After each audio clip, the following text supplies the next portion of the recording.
Beloved within the Seventh-day Adventist Church, beloved within the Seventh-day Adventist Church, this is an urgent message on Facebook and YouTube about these last days, about ministers on our pulpits and on our schools teaching false prophecy in the Seventh-day Adventist Church.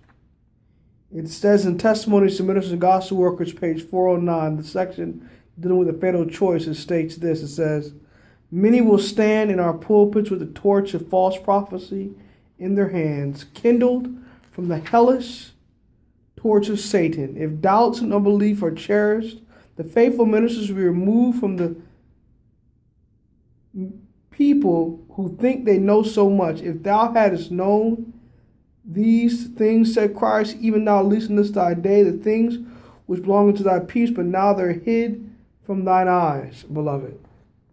Also, we have counsel here found in Testimonies Volume 4,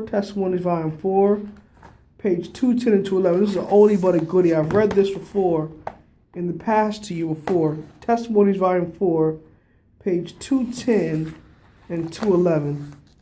It deals with ministers that apostatize in these last days within the Seventh-day Adventist Church. Ministers who apostatize in these last days. It says, Satan's chief work is at the headquarters of our faith. He spares no pains to corrupt men in responsible positions and to persuade them to be unfaithful to their several trusts. He insinuates his suspicions and jealousies in the minds of those whose business it is to do God's work faithfully. While God is testing and proving these helpers and fitting them for their posts, Satan is doing his utmost to deceive and allure them, that they may not only be destroyed themselves, but may influence others to do wrong and to injure the great work. It is Satan's plan to weaken the faith of God's people in the testimonies. Next follows skepticism in regard to the vital points of our faith, the pillars of our position, then doubt as to the Holy Scriptures, and when the downward march to perdition. When the testimonies which were once believed are doubted and given up, Satan knows the deceived ones will not stop at this, and he redoubles his efforts until he launches them into open rebellion, which becomes incurable and ends in destruction. Satan has gained marked advantage in Huntsville. She meant at that time Battle Creek, but you can say Huntsville, you can say Silver Spring, you can say many different places now. Because the people of God have not guarded the outposts. The outposts are call port ministry, Bible work ministry, medical missionary work, preaching evangelism ministry. The very men whose labors God has signified that he would accept if they were fully consecrated have been the ones to be deceived, to fail in their duties and to prove a terrible burden and discouragement instead of the help and blessing that they should have been. Beloved in the Seventh-day Adventist Church, be very careful when you're on the pulpits in the Adventist Church these days and you hear ministers saying it's okay to wear jewelry, it's okay to dance in church, that Christ had a pre-fall nature before the fall, that Christ was sinless in his nature, and that he didn't have a sinful nature like me and you. Very careful when you hear these ministers getting up on the pulpit saying that we cannot overcome our sins.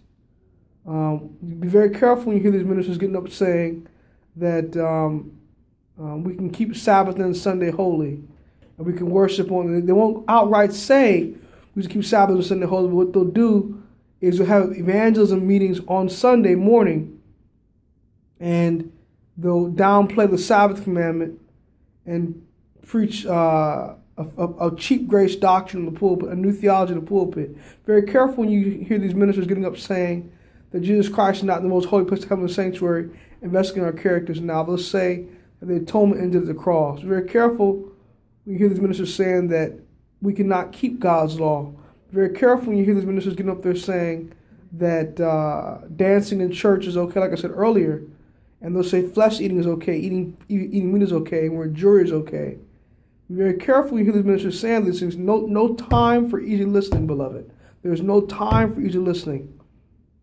The Bible brings out this point more clearly, like I said last night in one of my sermons, 1 Timothy 4:1.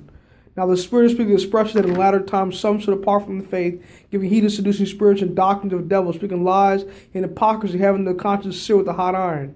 Now the Spirit in that could mean angels, it could mean people, or it can mean God. But in that sense, it means people, because a soul is a part of a spirit, and dust. We're souls, but this is referring to spirits or the mouths, the words coming out of people's mouth, speaking false doctrine in these last days to try to marshal nations and accept false apostles in these last days.